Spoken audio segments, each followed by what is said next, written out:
Hello everyone, आपका एक बार फिर से वेलकम करते हैं आज के हमारे इस फ्रेश वीडियो पे। तो आज इस वीडियो के अंदर मैं आपके साथ डिस्कस करूंगा HDFC mid cap opportunity direct plan growth के बारे में।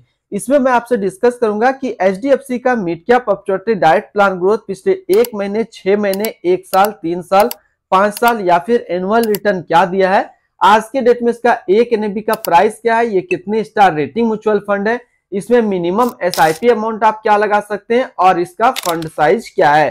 साथ ही साथ मैं आपसे डिस्कस करूंगा कि इसके अंदर कौन कौन सा स्टॉक लिस्टेड है और अगर आप इस म्यूचुअल फंड में कुछ पैसा जमा किए होते तो पिछले 1 साल, 3 साल, 5 साल के अंदर आपको क्या रिटर्न देखने को मिलता।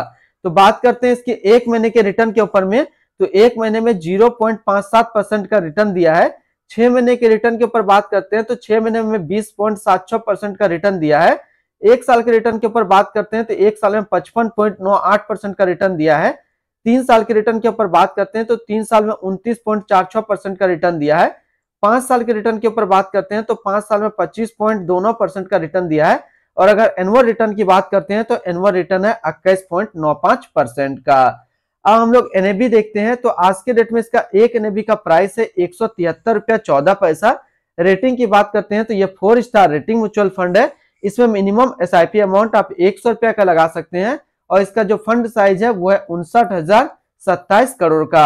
अब बात करते हैं अगर इस म्यूचुअल फंड में आप 5,000 रुपया पर मंथ जमा किए होते तो 1 साल में जो आपका पैसा जमा होता वो जमा होता 60,000 रुपया, आपको मिलता 74,637 रुपया। 3 साल के ऊपर बात करते हैं तो 3 साल में जो आपका पैसा जमा होता वो जमा होता 1,80,000 रुपया, आपको मिलता 2,81,476 रुपया। 5 साल की बात करते हैं तो 5 साल में जो आपका पैसा जमा होता वो जमा होता 3 लाख रुपया, आपको मिलता 6,35,332 रुपया। अब अगर बात करें अगर इस म्यूचुअल फंड में आप एक बार में 1 लाख रुपया डाले होते तो 1 साल में आपका 1 लाख रुपया 1,55,980 रुपया होता। 3 साल में आपका 1 लाख रुपया 2,16,974 रुपया होता और 5 साल में आपका 1 लाख रुपया 3,08,732 रुपया होता। अब इसके अंदर होल्डिंग की बात करते हैं तो इसके अंदर जो टोटल स्टॉक लिस्टेड है वो टोटल 68 स्टॉक लिस्टेड है। अगर हम इसमें टॉप 10 के ऊपर बात करते हैं तो टॉप 10 में पहला नाम आता है द इंडियन होटल्स कंपनी जो लिमिटेड, जो कि सर्विस के क्षेत्र पे है। अपोलो टायर लिमिटेड ऑटोमोबाइल के क्षेत्र पे है। Max health care institute limited health care के क्षेत्र में है। The federal bank limited financial क्षेत्र में है। टाटा कम्युनिकेशन लिमिटेड कम्युनिकेशन के क्षेत्र पे है। कॉर्पोरेज लिमिटेड टेक्नोलॉजी के क्षेत्र पे है। इंडिया बैंक फाइनेंशियल क्षेत्र में है। Max financial service limited financial क्षेत्र में है। पर्सिस्टेंस सिस्टम लिमिटेड टेक्नोलॉजी के क्षेत्र पे है and Hindustan petroleum corporation limited जो कि एनर्जी के क्षेत्र में है। इसकी होल्डिंग एनालिसिस को समझते हैं तो इक्विटी पे है 94% और कैश में है 6%। अब इस इक्विटी को यदि सेक्टर वाइज देखते हैं तो फाइनेंशियल पे है 24.7, अदर पे है 20.8, कैपिटल गुड्स पे 13.2, हेल्थ केयर पे 11.7, टेक्नोलॉजी पे 8.6, सर्विस पे 7.5, केमिकल पे 6.7 और ऑटोमोबाइल पे है 6.7%। इसकी एडवांस रेशियो की बात करते हैं तो इसका पी रेशियो है 20.60 और इसका पीबी रेशियो है 3.27। मिनिमम इन्वेस्टमेंट अमाउंट की बात करते हैं, यदि आप मिनिमम लमसम करते हैं तो आपको 100 रुपया का मिनिमम लमसम करना होगा और मिनिमम एसआईपी भी 100 रुपया का सेट किया गया है। रिटर्न एंड रैंकिंग के ऊपर बात करते हैं तो 1 साल का जो फंड रिटर्न है वो 56%, 3 साल में 29.5, 5 साल में 25.3 और एनुअल 22% का है। इस कैटेगरी का जो एवरेज रिटर्न रहता है 1 साल में 49.2, 3 साल में 23.5, 5 साल में 22.3।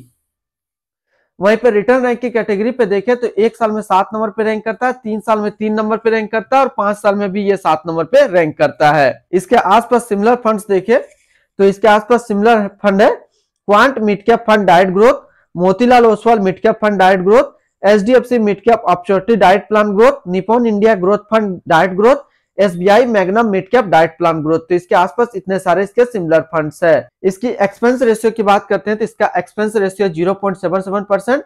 एग्जिट लोड की बात करते हैं, यदि आप इन्वेस्ट किया हुआ पैसा 1 साल के अंदर निकालते हैं तो आपको 1% का एग्जिट लोड देना होगा। स्टैम्प ड्यूटी की बात करते हैं तो स्टैम्प ड्यूटी है 0.005%।